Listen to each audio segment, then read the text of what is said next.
Le Japon proclame aujourd'hui fièrement la liberté de religion. Pourtant, peu de gens savent que cette nation a impitoyablement réprimé le christianisme pendant plus de 2 siècles et demi. À quoi pensez-vous quand on évoque le Japon? Au sanctuaire shinto serein, au temple bouddhiste coloré. Et que diriez-vous des réunions clandestines de fidèles torturés, mais défiant le pouvoir? Du piétinement de croix pour confondre les croyants cachés? Pendant plus de 250 ans, les armes à la main et pleins de dédain, les dirigeants nippons ont livré une guerre au christianisme, éradiquant quasiment cette religion de l'archipel. Tout a commencé en 1587, lorsque Toyotomi Hideyoshi, cherchant à unifier les factions sous son nouveau shogunat, s'est retourné contre le mouvement chrétien grandissant. Autrefois bienvenus, ces convertis ont soudainement été considérés comme des traîtres, devant abandonner leur enseignement pernicieux ou mourir. La persécution s'est intensifiée sous le régime Tokugawa, qui a suivi, obsédé par la pureté et l'uniformité nationale. Les chrétiens suspectés ont vite été confrontés à un terrible choix. Renier leur foi en piétinant des images sacrées, ou endurer d'effroyables tortures et la mort pour rester fidèles à leurs croyances.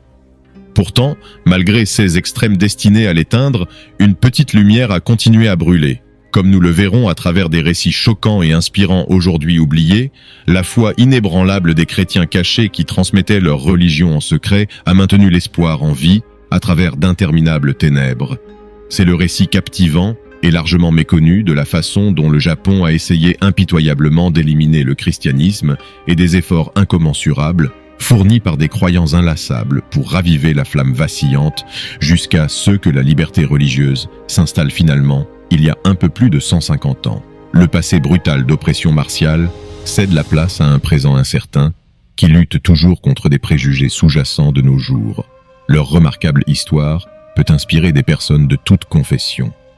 Voici les secrets des chrétiens de l'ombre. Lorsque les premiers missionnaires européens débarquèrent sur les côtes japonaises en 1549, apportant les récits d'un Messie, certains seigneurs locaux accueillirent avec intérêt cette nouvelle foi. En quête de commerce et de technologie, ils autorisèrent les efforts de conversion. En quelques décennies, des centaines de milliers de Japonais adoptèrent ce credo étranger désormais appelé Kirishitan. Mais ce mouvement religieux grandissant ne fut pas accueilli chaleureusement par tous. À mesure que le nombre de convertis augmentait, les bouddhistes rivaux et les factions nationalistes regardaient avec une inquiétude croissante le succès des Kirishitan.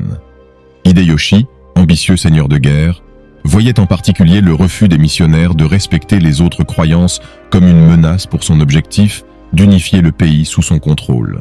En 1587, Hideyoshi publia le premier décret interdisant toute nouvelle expansion chrétienne sous peine de mort. Mais ce fut sous le shogunat Tokugawa qui s'ensuivit que toute la férocité s'abattit. Après une révolte populaire menée par des Kirishitan en 1637, le gouvernement déchaîna contre leur foi une ère de loi martiale sans précédent. Un édit de 1639 assimila cette croyance à de la trahison, proclamant que le Japon est la terre des kami et le centre du bouddhisme. Cette secte maléfique est strictement interdite pour l'éternité. Quiconque ayant eu affaire à cette secte maléfique doit rapidement se rétracter et se repentir. Les fidèles suspectés furent bientôt confrontés à un choix déchirant. Renier leur sauveur en piétinant son image ou affronter la torture et la mort en restant fidèlement attachés à leurs convictions.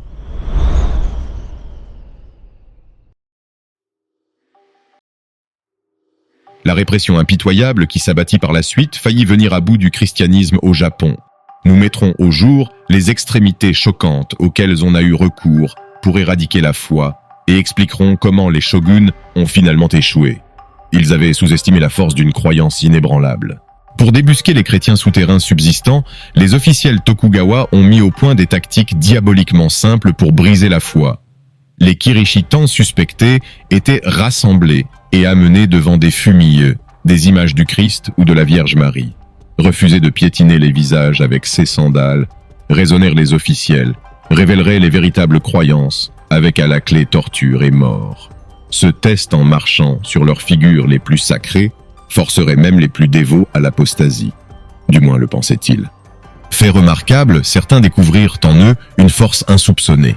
Même sous la menace des pires sévices, une petite résistance persévéra. Ceux chrétiens cachés, ou Kakure Kirishitan, créèrent des symboles secrets pour dissimuler leur foi et se la transmirent de génération en génération dans des chuchotements de parents à enfants. Les pères préparèrent leurs fils au jour inévitable où les autorités leur ordonneraient de fouler aux pieds les images sacrées ou de mourir pour leur vérité. Les mères enseignaient à leurs filles comment avaler de petites croix pour cacher physiquement les manifestations de leurs convictions au plus profond de leur corps.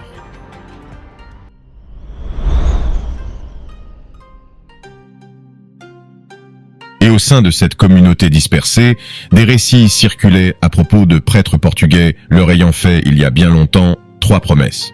Qu'au bout de 7 générations, d'autres ecclésiastiques reviendraient de Rome. Ce seraient des hommes célibataires apportant des statues de la Vierge bénie.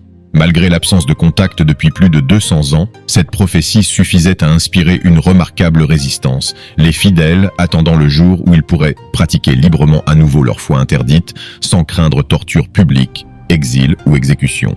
Leur patience et ingéniosité inébranlables ont permis au christianisme de s'enraciner là où il aurait dû depuis longtemps avoir disparu.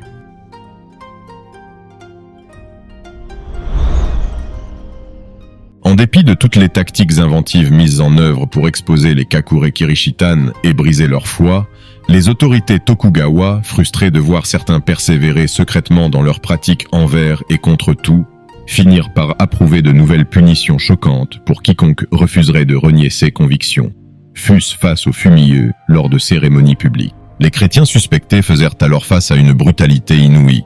Ils furent lentement rôtis au-dessus de fosses, aspergés d'eau bouillante, suspendus la tête en bas dans des trous fétides. Les officiels firent preuve de créativité dans les supplices imaginés non seulement pour punir, mais pour arracher les abjurations désirées de reniement de foi. Les survivants les plus réfractaires se virent couper les oreilles, le nez ou les membres avant l'exil ou l'exécution. De telles tortures visaient à frapper de terreur quiconque demeurait encore attaché à son Dieu venu d'Occident. Même les enfants n'échappèrent pas à de tels excès dans ce règne de terreur religieuse parrainé par le gouvernement. Certains, dès l'âge de 5 ans, subissaient l'ablation lente de petits doigts, de pieds et de mains, sous les yeux des prêtres adjurant les jeunes victimes de renier leur foi. Tout était fait pour que la foi Kirishitan semble pire encore que la mort. Et pourtant, envers et contre tout, un noyau dur de fidèles s'entêta à dissimuler leurs convictions interdites, transmettant le flambeau de génération en génération.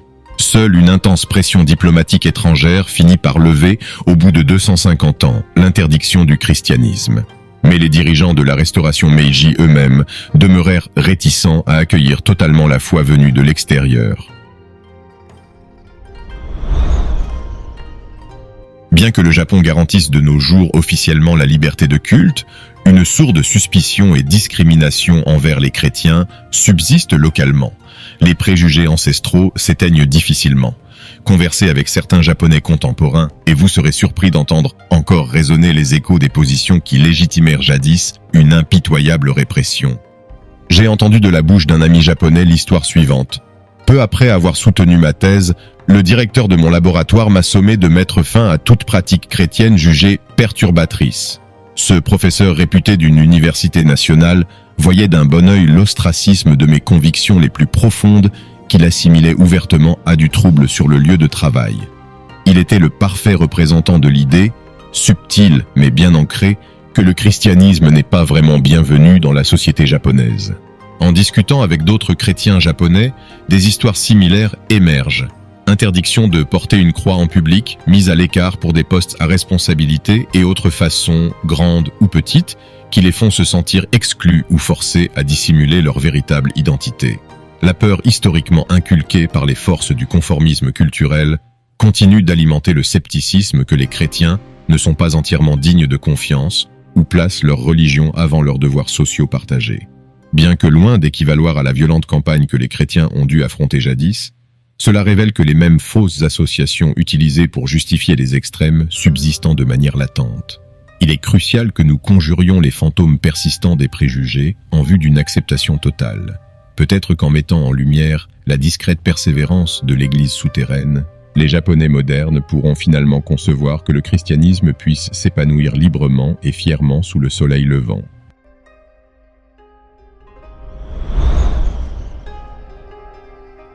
Bien que le Japon proclame aujourd'hui fièrement en principe la liberté de religion, nous avons vu des préjugés persistants continuer à limiter le christianisme en pratique. Contrairement à l'histoire de France, qui se vante d'un pluralisme religieux, une pression conformiste vers une homogénéité séculière persiste ici.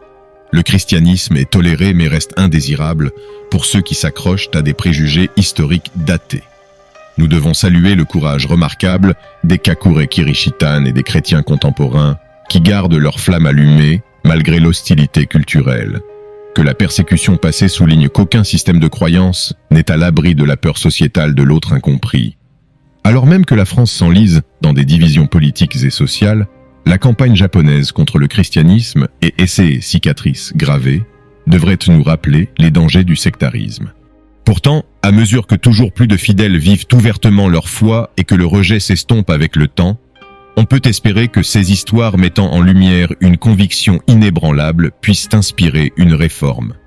Peut-être que reconnaître l'absurde brutalité justifiée par de vaines craintes de l'inconnu peut motiver le Japon à une véritable acceptation de ceux qui semblent étrangers aujourd'hui, mais qui enrichira sa culture collective avec le temps. Tout comme la prospérité a découlé d'un commerce occidental autrefois honni, le progrès sociétal peut fleurir en accueillant les chrétiens depuis les ombres. Les années ont prouvé qu'un pluralisme vibrant émerge non pas en écrasant la dissidence, mais en remettant courageusement en question les traditions historiques au nom de l'inclusion. Si une telle résistance a pu survivre à des attaques soutenues, ne pouvons-nous pas trouver de la place afin de faire des compatriotes d'anciens exclus? L'opportunité existe de s'élancer en avant en méditant sur les douloureux faux pas commis par les pionniers mondiaux de la persécution. Tous méritent de pratiquer leurs croyances sacrées, fièrement et sans entrave ni blessure. Une foi sans entrave peut en effet encore prospérer sans limite sous le soleil levant.